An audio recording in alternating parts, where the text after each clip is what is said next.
After a week of everyday usage, I am now grading ChatGPT Pulse as a tool for entrepreneurs as a strategic assistant.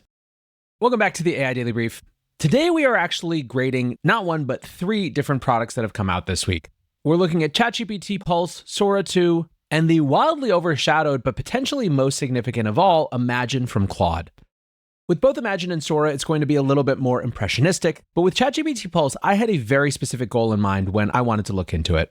So for those of you who don't remember the announcement, ChatGPT Pulse is basically a daily curated newsletter for you made based on your previous chats that comes up every morning with a set of potentially ephemeral articles that you can add to your general chats and engage with just like you would any other chat on ChatGPT. When it was announced, Sam Altman tweeted, "Today we're launching my favorite feature of ChatGPT so far called Pulse. It is initially available to Pro subscribers. Pulse works for you overnight and keeps thinking about your interests, your connected data, your recent chats, and more. Every morning you get a custom-generated set of stuff you might be interested in.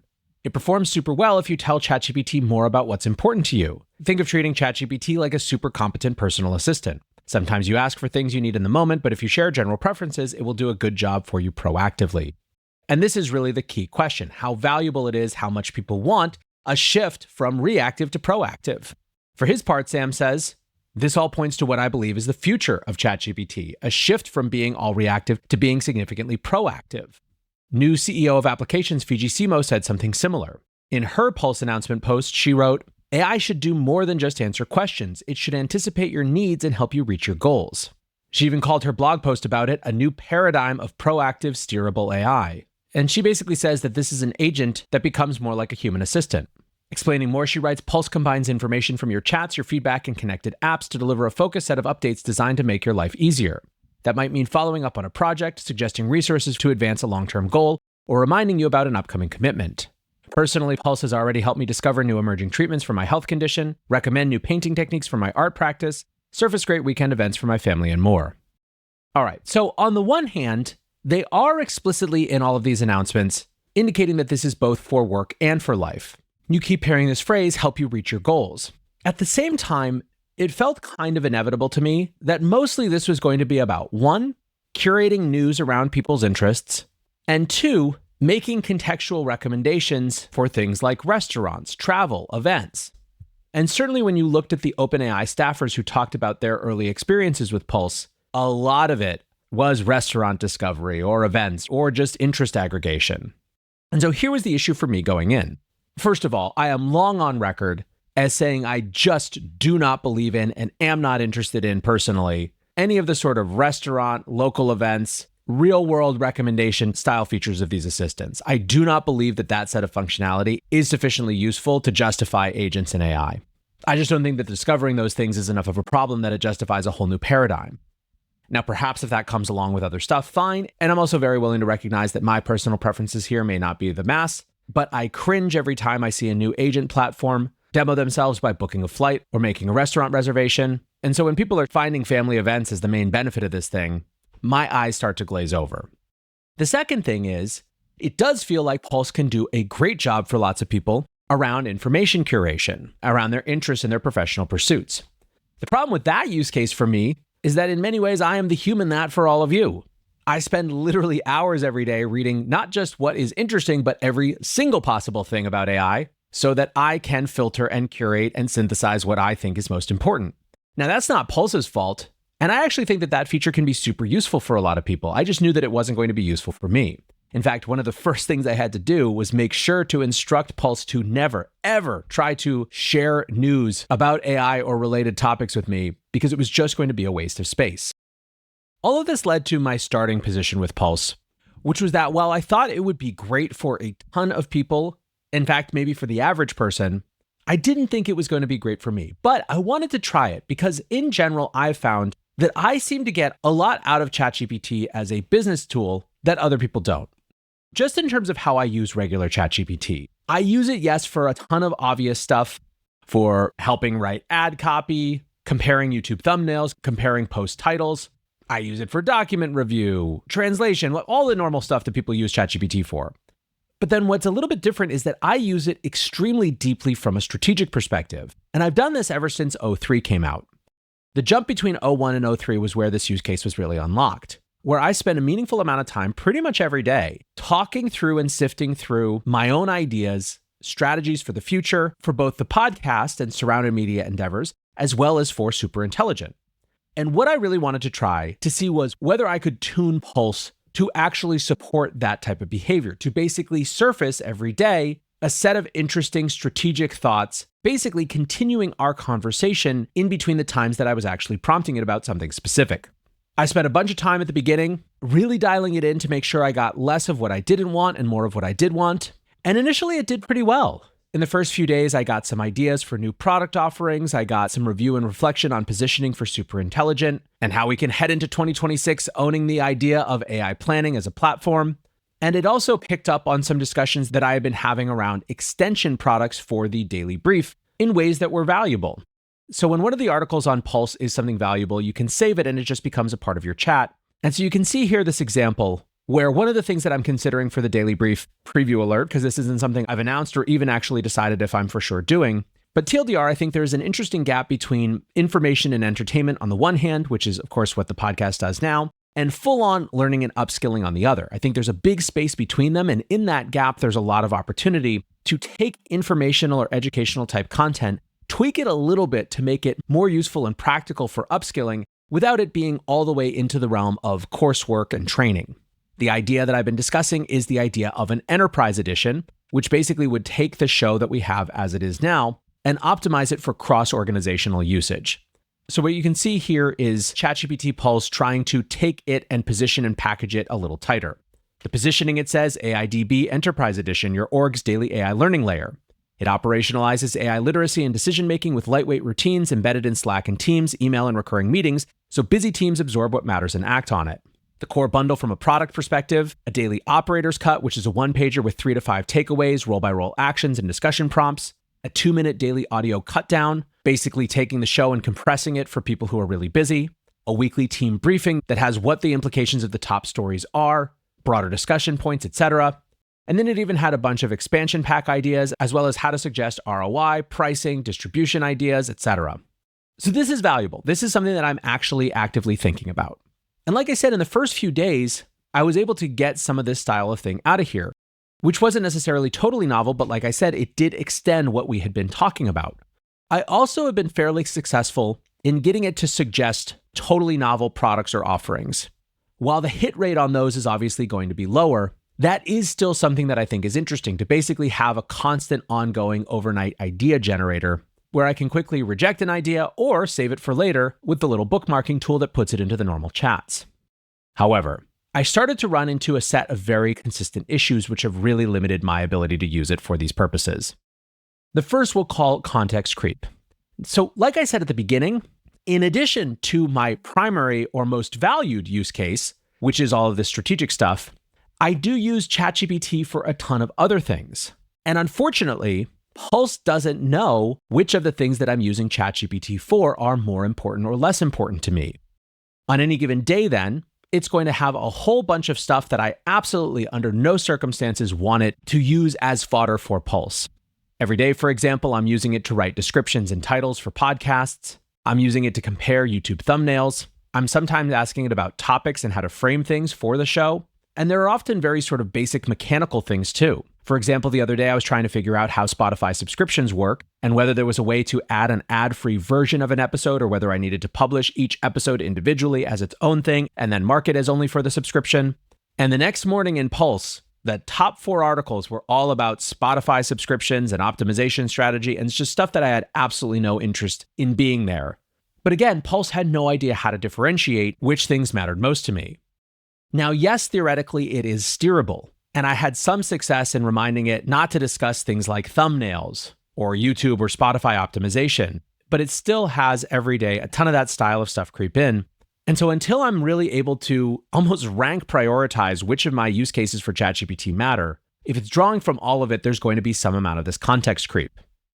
The next problem that it has, which is sometimes a more broad problem of ChatGPT and an imperfection of the memory system right now, is context confusion.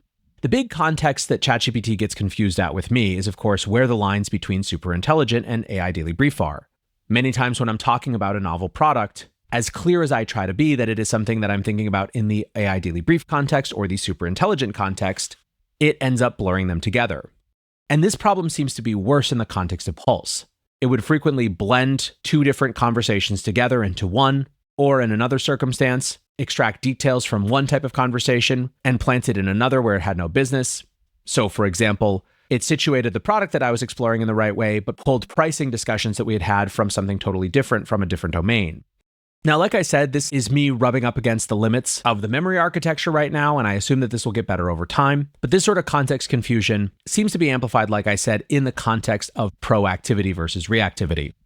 The last common problem, which is really the big one over the last few days, was what I'll call the nothing left to say problem.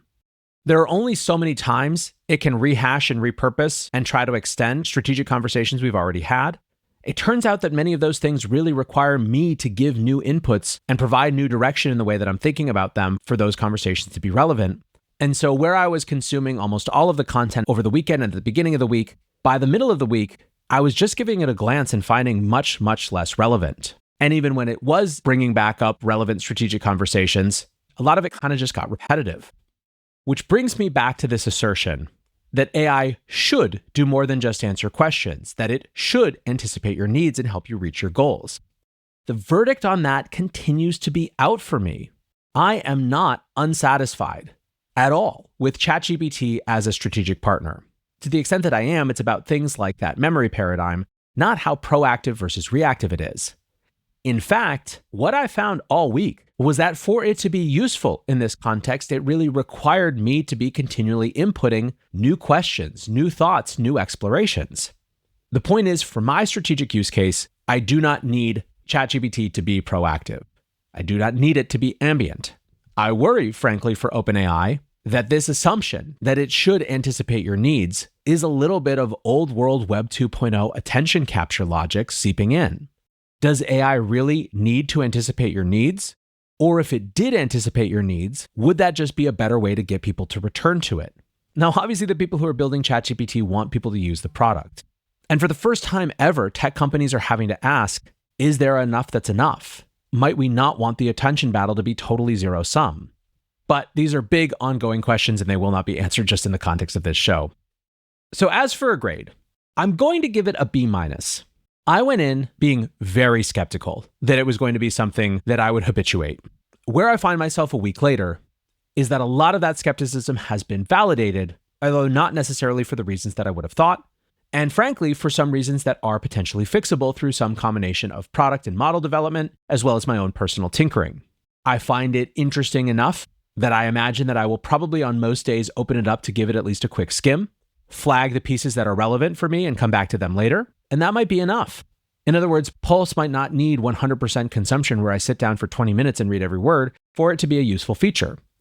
I do think more broadly, there is this theme and question of what the big game is for all of these products. I really, if you are at OpenAI and you are listening, I would so strongly encourage your communications team and your leadership specifically, articulate your vision for how these attention consumptive experiences all add up to part of the master plan between Pulse, which feels so much to people like a vehicle for ads, the Sora app, which we're about to talk about. There is a new narrative that the new guy is turning into the old guy, and all it cares about is keeping our rapt attention for the sake of ad dollars. It strikes me that that is probably a reductive way to look at things. Sam Altman seems to have indicated as much, but if that is not the case, communicate it and let people know how it all ladders up to something bigger. So that's ChatGPT Pulse, but there were, of course, a bunch of other interesting products released this week. I'm not going to have number grades for them, but the two that I want to talk about are Sora 2 and Imagine from Claude. Talking first about Sora, by which I really mean Sora 2, the model, and Sora, the application, I'm not going to rehash the endless debates around short-form video content and whether OpenAI should be doing this at all. I'm just going to look at it on its own terms. So first of all, let's talk about the things that people are doing with it. It is still very much in the exploration phase. The endless videos of Sam Altman from the first 24 hours have thankfully dissipated, but there are still a few common trends that you see over and over again. We're getting, for example, a lot of Pokemon and Pikachu. Bob Ross and dead celebrities are kind of everywhere. There are a bunch of historical remakes. I'm seeing MLK, JFK speeches remade. There are a lot of animals driving cars and getting pulled over. So what have I been playing around with? Well, there are three, I think, big themes: nostalgia and historic generations, seasonal content. It is October after all. My favorite combination of those is this one. Look, I got OpenAI. I got Google. And I got Anthropic. Let's team up. Yeah! This Halloween, every Happy Meal comes with one of 3 AI pals. By the way, part of why I think people are attracted to the nostalgia stuff is that in addition to that just being kind of where we are right now as a society, it also makes it easier for the model to perform well. If you go for something nostalgic, there's a higher chance, in other words, that the model output is going to match roughly the vibe or the emotion that you were trying to match. By and large, so far, Sora has been pretty much fun and playful, rather than people thinking about the business use cases of it. But for kicks, I did start to experiment with, could you do micro explainers using some of these same ideas? So here's, for example, one about context engineering. Hey, future thinker, ever wonder what makes AI answers smart and not just lucky? It's all about context engineering. Context is the who, what, where, and when that surrounds your data. In the search for thinking machines, researchers are turning to a method inspired by life itself: reinforcement learning. A system tries, fails, and tries again. But what about the cameo feature that was such a big part of the pitch, where you could put yourself in videos or allow other people to put you in videos? The jury's still out here. Certainly people have been playing around with it a bit, but at least for me right now, it feels like either novelty or I just don't have the social density for it to be a real mode of interaction. Honestly, I kind of get the feeling that we need to get this app in the hands of the youths as fast as humanly possible to understand if it's actually going to be a thing. I can totally see the ability to put you and your friends in videos as being so different and so fun that it actually does end up justifying its own digital space. But to some extent, that'll be the big question when it comes to Sora app longevity. Still, for now, the thing is number 3 in the App Store, and so at least for now, interest remains high. And by the way, for those of you who are interested in some of the business use cases of Sora, count on Greg Eisenberg to always have a fast list of where money can be made. Some of his thoughts: he thinks that someone will buy a synthetic Sora 2 account for $10 million, and it'll be a good deal but look crazy. He thinks that whoever builds the no AI Instagram will make $1 billion because people are going to get sick of Sora spam. He thinks that people are going to start selling their own likeness, that someone's going to build a daily Sora channel and then flip it into a startup, and so on and so forth. Now, the last product that I wanted to talk about is the one that is the least mature and potentially the long-term most disruptive. That product is Imagine with Claude, something that Anthropic is calling simply a temporary research preview. Imagine is basically an experience where Claude generates software on the fly. They write no functionality is predetermined, no code is pre-written. What you see is Claude creating in real time, responding and adapting to your requests as you interact. And Imagine is restricted to Anthropic's highest tier, so there's a very small handful of people who have it, but the results so far are pretty impressive. In a lot of ways, what it's showing is Sonnet 4.5's ability to create user interfaces. Let's do a couple of live examples. Here's one of their suggestions: make a time machine control panel. Let's click it and we'll actually watch this in real time. I'll have my editors not fast forward this. You can see it working. And it's generating it in real time. So as opposed to a vibe coding tool like Lovable, where you give it your prompt and then it figures it out and writes it, this is all happening in real time and is actually interactable at the moment that you're first seeing it. Now, obviously, this is just an interface. It doesn't have a backend, at least not fully, so there are limits to what you can do. And this is where the research preview aspect of this comes in, but it's still pretty cool.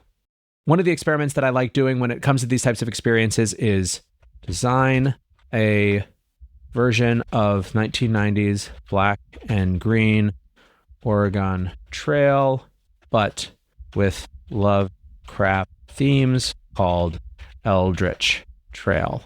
I like this because it's a distinct experience that it can pull back on with a distinct reframing that gives you an easy ability to see how well it does. For any of you that grew up in the late 80s and early 90s, you will recognize that we are in the right visual zone. The year is 1926 and you're leading an expedition from Arkham. And what's cool about this, I did this experiment before, is that this is actually interactable. The next part of the experience after we click. So first up, we're selecting a profession, which is always what you did first in Oregon Trail. Obviously, we have to be an occultist. So we click that and let's see what happens next. So you can see it's actually building the game as we experience it. And this is really what got me thinking about how different this is going to be. I've thought a lot about the implications of AI being able to generate experiences more quickly that you could then interact with. the idea of it being able to do it in real time and generate as an interactive experience is a whole different paradigm. And one of the interesting implications is what it means for the state of software development. Ever since the rise of vibe coding, it has become a big question again as to whether these coding platforms are going to negate the need for enterprise software in the future. And while there are lots of reasons to think that companies are still going to want best-in-class, stable, highly secure software, and that the world of SaaS isn't all of a sudden coming to an apocalyptic end, this certainly does open up some new implications of how perhaps smaller groups within an organization create applications that do things for themselves. And if nothing else, Anthropic is clearly thinking in these terms. I noticed a piece in the information this week called Anthropic says its AI can clone enterprise apps like Slack. They write, when AI coding tools came into vogue, chief information officers salivated at the idea of using them to develop their own versions of Salesforce and Slack and stop paying a fortune for enterprise apps. But the AI wasn't accurate or consistent enough to do that. Now Anthropic is reawakening these app replacement dreams. This came from a live conversation with the information, but after seeing what we just saw with Imagine and this live generation of a game experience and software on the fly, it certainly feels like I at least have to reevaluate my priors when it comes to those possibilities. When push comes to shove, it feels like although it is the least refined, the least complete, and at least in the moment, least practical of these new experiences that were launched this week, Imagine from Claude is the one that I'm watching most closely. Still, from the sheer standpoint of new toys to play with and new experiments to tinker with, it has been a very good couple of weeks, and OpenAI Dev Day is coming on Monday, meaning that we're likely to get even more soon. For now, that is going to do it for today's AI Daily Brief. Appreciate you listening or watching as always. And until next time, peace.